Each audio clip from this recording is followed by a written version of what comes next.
ఆచార్యదేవా, బియ్యం పిండి వేసినంత మాత్రమున ఇది దోశ కాదంటున్నా. ఇది దోశ పరీక్షే కానీ పిండి పరీక్ష కాకూడదు. పోనీ ఇది పిండి పరీక్ష అందువా.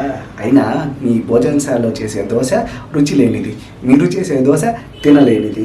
ఎంత ఏళ్ళ అట్ల పితామహుడు ఉడిపి వాసుడైన మాస్టారు చేసే దోశ బియ్యం మినపపిండితో చేసింది కాదా? మా హోటల్ మూల పురుషుడైన మా తాత చేసిన పులిసిపోయిన పిండితో చేసిన పొల్లట్టు దోశ కాదా?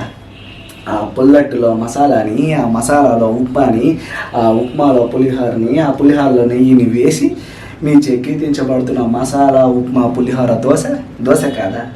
సందర్భ వస్త్రాలను బట్టి వ్యక్తిగత రుచులకు అనుకూలంగా వివిధ రకములుగా చేయటంతో దోశ ఏనాడో సంకరమైనది కాగా నేడు బియ్యం పిండి మినప్పిండి అను వ్యర్థవాదములు ఎందుకు? నాణ్యత దోశ అర్హత నిర్ణయించినది. ఇప్పుడే మేము నవ వంట సామాగ్రి తీసుకొస్తాము. మా సోదర దోశ అదంత నైపుణ్యంతో చేసిన అట్ల కాడ తీసుకొని రమ్ము.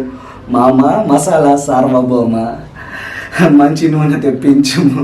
పని మనుషులారా, ఈ ఎట్లతనమును శుభ్రముగా చెయ్యము.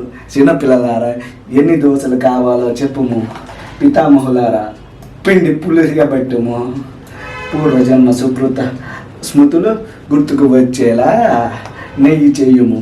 నేను ఈ వంటశాల మధ్యమున పరివార సమక్షమున సర్వదా శతదా సహస్రదా ఈ దోశ విధానమును నాకు నచ్చినట్టుగా, మీరు మెచ్చినట్టుగా చేసేదా. Any orders?